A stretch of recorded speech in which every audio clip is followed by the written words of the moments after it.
For many Canadians, Christmas is not necessarily a religious holiday. It's a time to gather with family and friends, to exchange gifts, take some time off work, relax, and basically enjoy the cultural aspects of the holiday. You really don't have to be a Christian to enjoy or celebrate Christmas. But to Christians in Canada and Christians around the world, this is an important time for religious observation.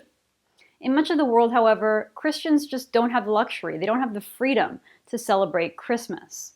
That's because Christians around the world are being harassed, persecuted, imprisoned, and even killed just because they're Christian.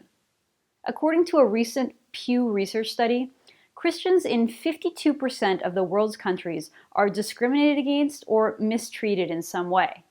The same study found that Christians are now the most persecuted religious group in the world. You barely ever hear that. Anyway, nowhere is this more evident than in the biblical homeland for Christians, the Middle East.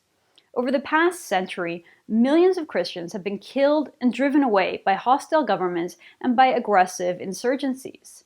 It's estimated that between half and two-thirds of the Christian population has just disappeared from the Middle East.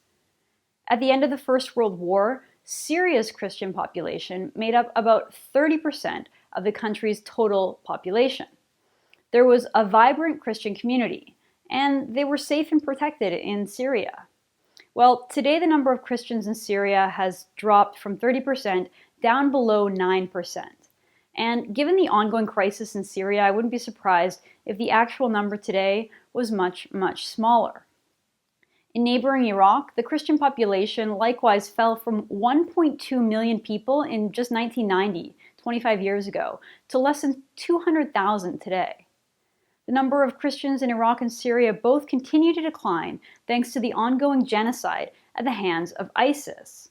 And yet, Canada's refugee program, which was specifically re-geared to help people from that part of the world, it also specifically avoids sponsoring persecuted religious minorities, including Christians. Just look at what Prime Minister Justin Trudeau had to say about it. So my question, sir, is whether a Liberal government would prioritize ethnic and religious minorities. Absolutely not. It's unbelievable. Canada should be opening its doors to help persecuted Christians and to working to ensure that Christians around the world are safe and protected.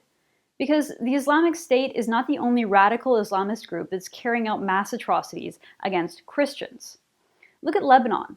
Lebanon was once a Christian country, but thanks to decades of war and radicalism, Lebanon's Christian population has fallen from 84% of the population in 1920 to below 40% today. Likewise, in Egypt, the Coptic Christian community is routinely harassed. They may be relieved that the Muslim Brotherhood's short authoritarian rule is over, but Copts are still mistreated and threatened by Islamists in the region. Egypt, Syria, Iraq, and Lebanon were all once countries that were safe for Christians, but sadly they're all moving towards the intolerance shown by other Islamist governments in places that basically ban Christianity altogether. There are attacks on churches, forced conversions, and executions. They've all become a daily reality in much of the region. It's an issue that deserves a lot more attention, especially during the Christmas season. Because, well, if nothing is done to stop the persecution and the harassment and the killing of Christians, it's possible that in our lifetime, there'll be no Christian churches left within 1,000 kilometers of Bethlehem. The destruction of diverse Christian communities across the Middle East is a crime against our civilization. It's a crime against humanity. And really, it's frankly an assault on all Christians.